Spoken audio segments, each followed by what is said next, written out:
Já?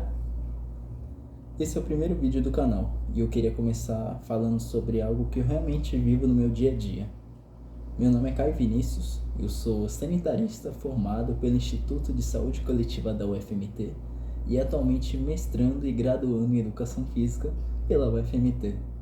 Eu decidi criar esse canal primeiramente para falar sobre estudo, saúde e formação, mas não a partir de fórmulas prontas, mas sim da vivência real. E eu acredito que o conteúdo fica muito mais fácil de gravar e muito mais honesto quando a gente fala daquilo que realmente vive, que realmente experimenta no dia a dia. Por isso que hoje eu quero conversar sobre algo que muita gente me pergunta: se é possível conciliar mestrado e graduação ao mesmo tempo. Então eu já respondo que não é fácil, mas é possível. E entender o porquê disso passa diretamente por organização, estudo e cuidado com a própria saúde. Se esse tema te interessa, fica aqui comigo. Então vamos começar do começo, Caio. Para quem está chegando agora no canal, quem é você dentro da universidade? Então, meu nome é Caio Vinícius, eu sou sanitarista formado pelo Instituto de Saúde Coletiva da UFMT e atualmente mestrando em Educação Física e também graduando em Educação Física, ambos pela UFMT. Eu sou natural de Belém do Pará e vim para Cuiabá sozinho com o objetivo de estudar, e toda a minha trajetória acadêmica foi construída aqui. É realmente possível, então, conciliar o mestrado e a graduação ao mesmo tempo?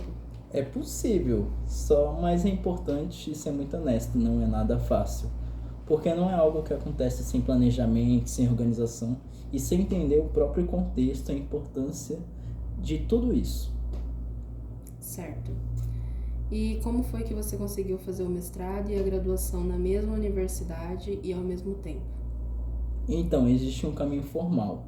Para cursar o mestrado, primeiramente você precisa ter um diploma de graduação reconhecido pelo MEC, o Ministério da Educação, no meu caso, por uma universidade federal. E já a graduação exige nota do Enem e aprovação no processo seletivo.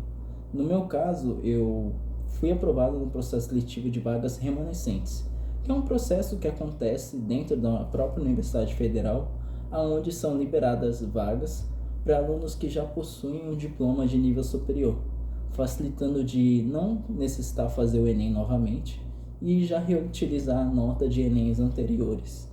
E o fato de conhecer tudo isso na universidade facilitou muito a logística e o entendimento das rotinas acadêmicas, porque vivendo aquilo no dia a dia você acaba pegando os macetes, sabendo como o edital funciona e muito mais.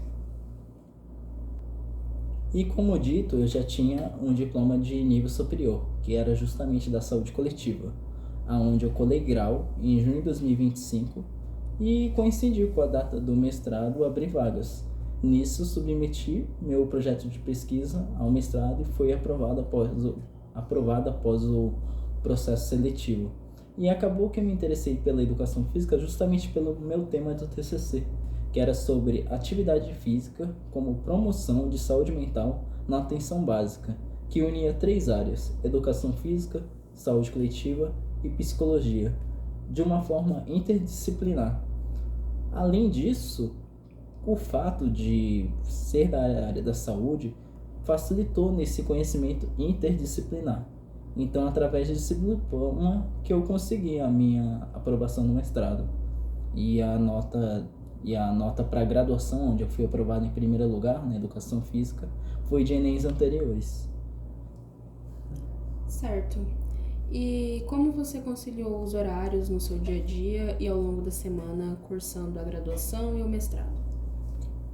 Conciliar não é sobre ter mais tempo, é sobre usar melhor o tempo que você tem. Eu tentava organizar minha rotina em blocos fixos, respeitando os horários de aula, estudo, escrita e descanso. E quando você faz mestrado e graduação, procrastinar não é uma opção. Não tem como adiar uma tarefa. O professor fala assim: gente, tenho prova daqui uma semana. Beleza, estuda para aquela prova, anota. Tem tarefa lá no portal tal dia. Anota a tarefa e faz ela logo. Não dá para procrastinar. Porque se você deixa para a última hora, acaba que você não estuda não adquire um estudo de qualidade, você acaba tirando uma nota ruim e acaba se prejudicando cada vez mais, além do principal, né? Você realmente não aprender, porque a gente está justamente estudando para aprender e não para a gente tirar nota boa. Você não tem que, muitas vezes, focar em tirar nota boa e não aprender. Quando você estuda e aprende, a nota boa é consequência daquilo. E como você se organizou para dar conta de tudo isso? Qual foi a sua ferramenta de estudo? Eu utilizei o Notion como minha principal ferramenta de organização. Inclusive, eu aprendi a usar a melhor plataforma com a ajuda da minha namorada, que está fazendo aqui as perguntas. Porque ela já tinha mais familiaridade com o sistema. Mas o ponto principal não é o Notion em si. Em sim, você tem um método com prioridades claras e prazos definidos. Pode ser uma agenda, pode ser anotando no caderno, pode ser anotando no celular. Eu, por exemplo, utilizava o Notion, utilizava o Google Agenda, também para organizar meus compromissos do dia a dia. Tinha aula segunda-feira, 7h30, de tal aula. Eu colocava lá, a aula de tal dia. A aula foi cancelada. Eu cancelava na agenda. Porque isso facilitava de você visualizar a semana e se preparar semanalmente para aquilo que acontecia. E isso vai até além do estudo. Muitas vezes ajuda para quando você também tem trabalho, para quando você tem até uma viagem. E é muito amplo, entendeu? A organização acaba sendo benéfica para tudo, literalmente. Quais foram os seus principais desafios nesse processo de conciliar a graduação com o mestrado nesse primeiro semestre? O cansaço físico e o cansaço mental aparece. Porque tem dias que você vai estar cansado, tem dias que você vai estar exausto e que você não vai querer estudar. Mas nesses momentos que é muito importante você manter o foco em entender o porquê você começou aquilo. Você se comprometer com o que você fez, com o que você escolheu. E vai ter semana muito intensa, escolhas difíceis e momentos que você vai ter que aprender a dizer não. Muitas vezes um rolê com os amigos de noite, sendo que você tem uma prova na segunda-feira, ou você tem uma aula prática no sábado, aí acontece de você ter que sair na sexta-feira à noite, você vai ter que falar não. E conciliar exige uma maturidade emocional muito grande e disciplina. E além dos desafios, quais foram as coisas benéficas e fundamentais que te sustentaram nesse seu processo de conciliar o mestrado e a graduação? Eu acredito que reconhecer privilégios acaba se tornando fundamental. Porque no meu caso alguns privilégios acabaram tendo muita diferença. Ter pai e mãe, presentes apoiadores, morar a cerca de 1 quilômetro da universidade. Muitas vezes eu me deslocava a pé, sem necessitar muitas vezes de pegar 2, 3 ônibus, 4 ônibus, como algumas pessoas devem pegar todos os dias. E também não poder trabalhar fora, porque eu estava totalmente envolvido integralmente com as atividades acadêmicas. Então, naquele período, eu não conseguia exatamente trabalhar.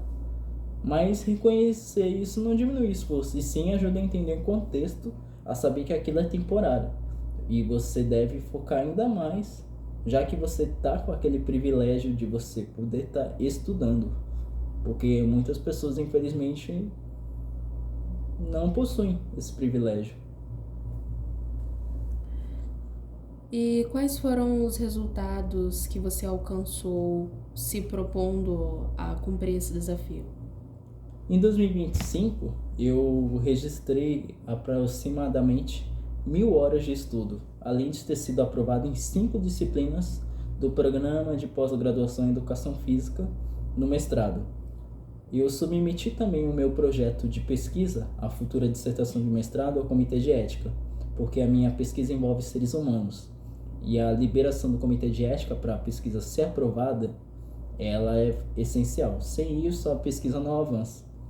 E também fui aprovado em primeiro lugar na graduação em Educação Física na Universidade Federal. Tudo isso dentro da UFMT. Quais dicas você deixa para quem está pensando em fazer o mesmo que você fez, de conciliar o mestrado e a graduação? Não romantizar. Organizar sua vida e tentar organizar a agenda. Entender seus limites, seu contexto e seus privilégios. Conciliar não é um ato de heroísmo, é responsabilidade, constância e cuidado com si mesmo. Porque a longo prazo você vai perceber que esse cuidado que você teve vai te manter ativo, não vai te deixar cansativo. E o estudo não vai se tornar uma coisa que não é desgastante, ele vai se tornar algo comum.